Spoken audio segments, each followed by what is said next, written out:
Hi everyone, welcome back to the lounge with Dinam Kanazi, where the redeemed of the Lord tell their stories. I would love to say I missed you guys, really I did. And there's so much to unfold, and one thing that I want to get out there and I want you to get. So stay tuned.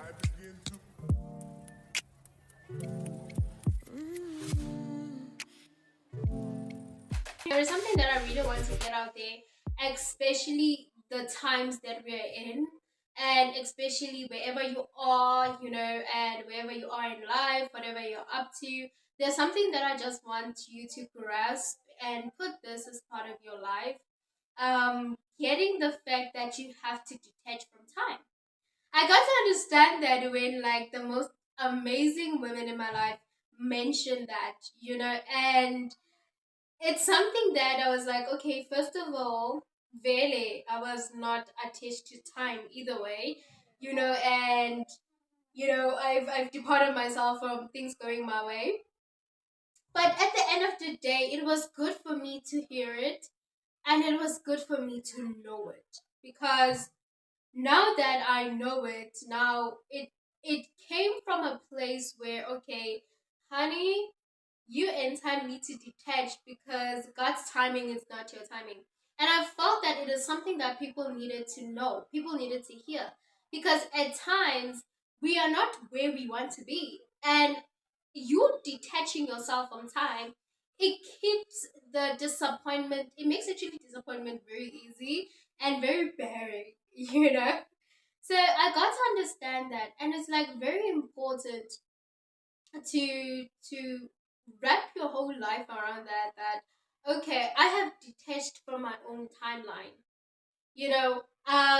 whatever that I was supposed to do at what age, or whatever that I was supposed to achieve.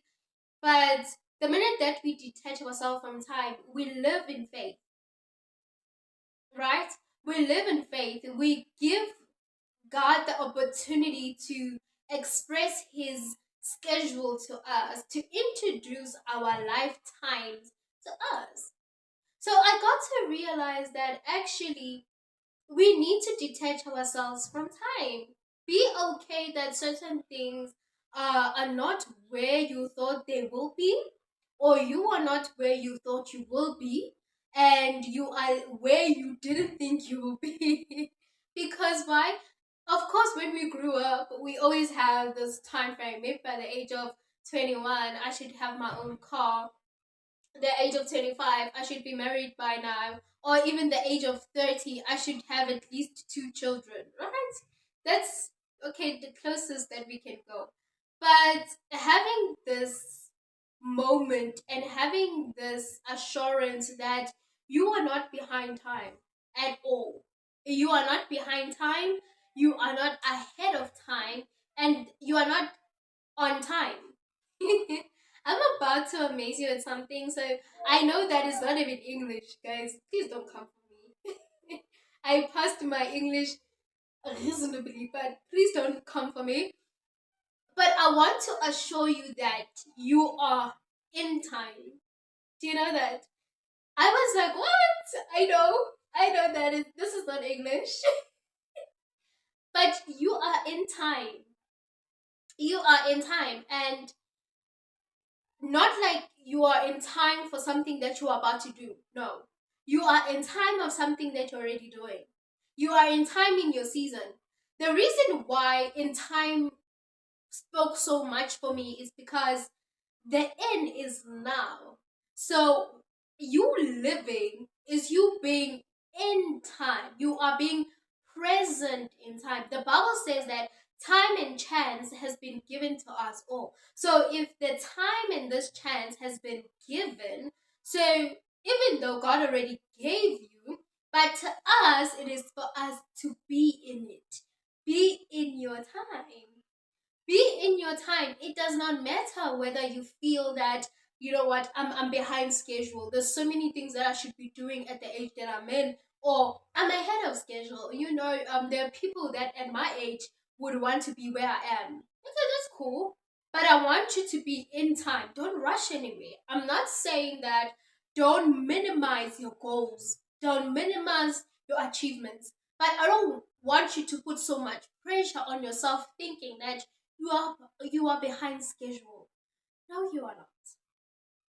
No, you are not. So the Bible also mentions that actually all of this is in the book of Ecclesiastes. So it also mentions that a, a dog is better, and a live dog is better than a dead lion. So it's better actually for you to live in your time than somebody who is extremely important who died long time ago. Long time ago. They can't be in their time. In my time, so it's very nice because our parents used to say in my time, in my time. Now we get to express our time. We get to be in my time. So it's very important. I found it so necessary for people to grasp that honey, don't schedule time. Detach yourself from time. Okay, detach, because one thing I know about life, and life does happen, whether you're a believer, whether you're not a believer, at the end of the day we are living and life will happen to you, and you won't be in places where you think you will be. You won't have the money you thought you will have. You won't have the relationship you thought you will have, and even you won't have the relationship that you thought you have with God, because he is the head.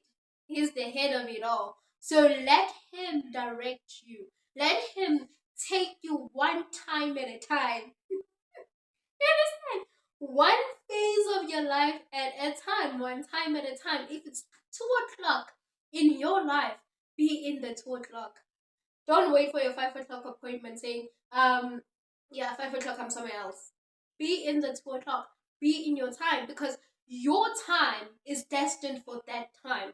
Maximize the time that you're in.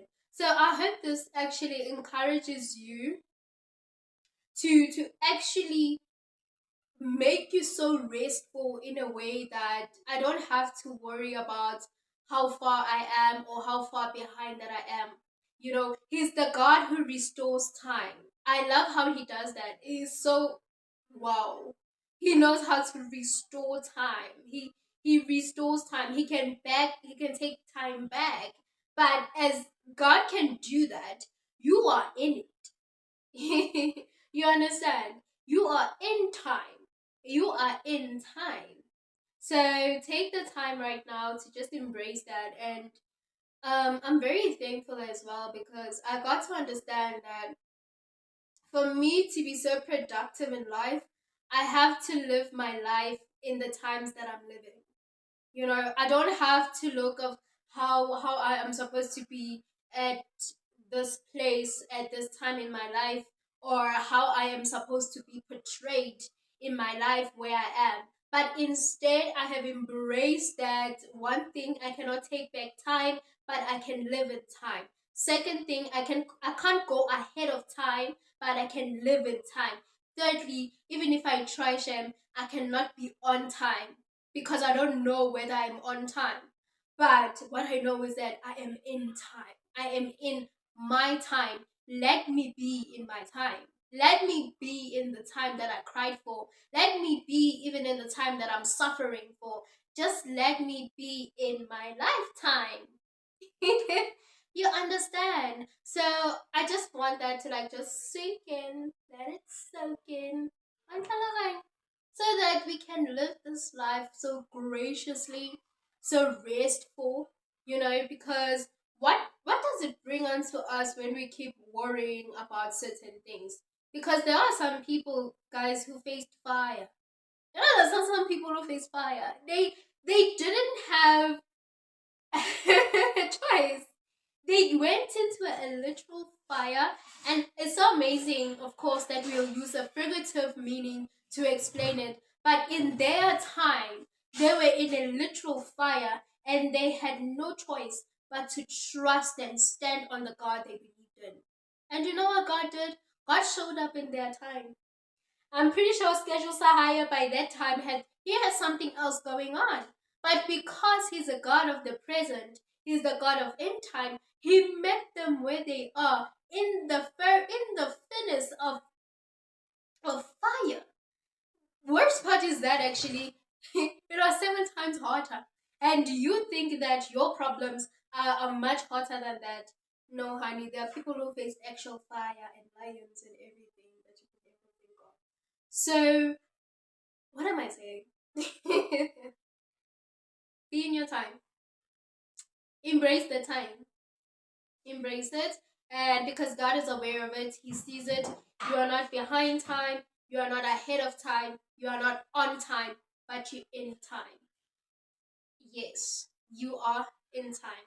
So thank you guys. I know this was a short and bonus recording, and which I'm very thankful for. Actually, I meditated on it this morning, and yeah, I felt that it is something that is taking me far in my life, and I believe so that it will take you far in your life. See you next time.